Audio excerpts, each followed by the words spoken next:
Welcome to the Explainer. So today we're jumping right into a classic fable from the ancient Panchatantra.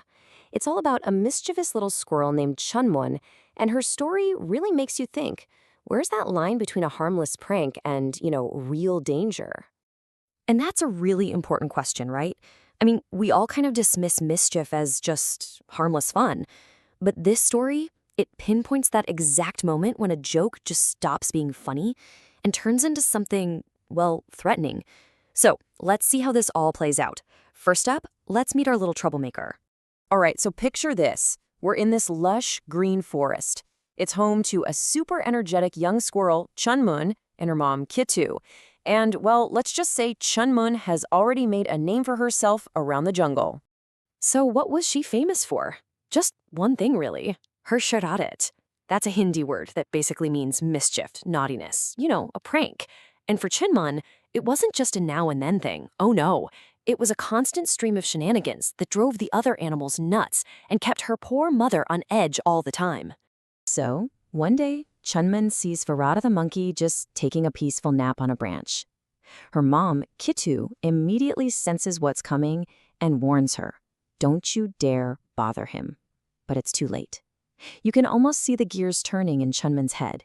An idea for a prank is born. And here's how the prank goes down. Step 1, Farada, the monkey, is sound asleep. Step 2, Chunmun sneaks up and ties his tail right to the tree branch. And of course, step 3, Farada wakes up, tries to jump away, and whoops, he's left hanging upside down, totally helpless. Yeah, a simple prank, but the result? Total chaos.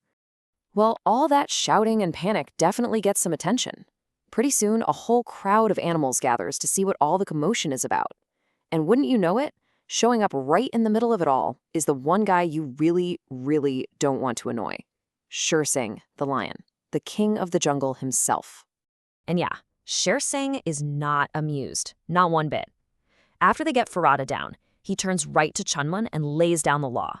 He gives her a final warning, making it absolutely clear that this isn't just fun and games anymore. Her behavior is starting to threaten the peace of the whole jungle. Okay, so a few days go by, and Kitu has to leave the jungle for a bit on some urgent business. Before she leaves, she makes Chunmun promise 2 very important things. Don't bother anyone, and please do not wander far from home. But you can see the problem here, can't you? What her mom is asking for goes completely against Chunmun's mischievous nature. You just know a broken promise is on the horizon. So you'd think after a warning from a lion and a promise to her mom, she'd lay low, right? Nope.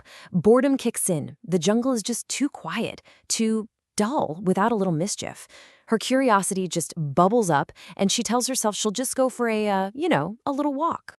Of course, that little walk turns into a very, very long one.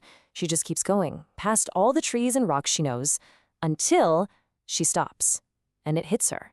She has no idea where she is. She's completely and totally lost. The promise is broken, and for the first time, she is completely alone. And this is the exact moment her mischief, her charade, stops being a game. The big question is, who's gonna save her now?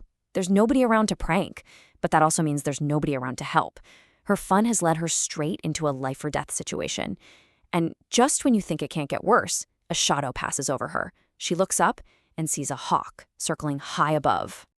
She barely has a second to react. The hawk just dives.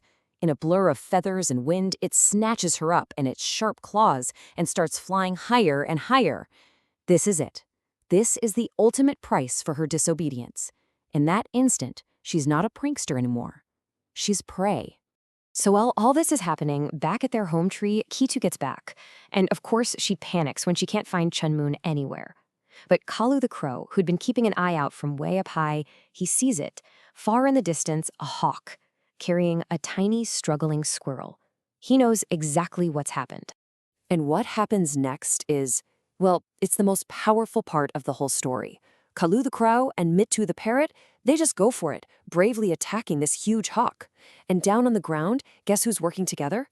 The very same animals Chunmun was always bothering. Yep, even Farada the monkey. They're all scrambling, weaving this big safety net out of leaves. The bird's attack works. The hawk lets go of Chunmun, and she falls safely right into the net held by the community she used to torment. So she's safe, she's on the ground, trembling, but she's alive, and she's surrounded by all the animals of the jungle. The scary part is over, but the lesson is just getting started. For the first time, she has to look them all in the eye and face the real consequences of what she did.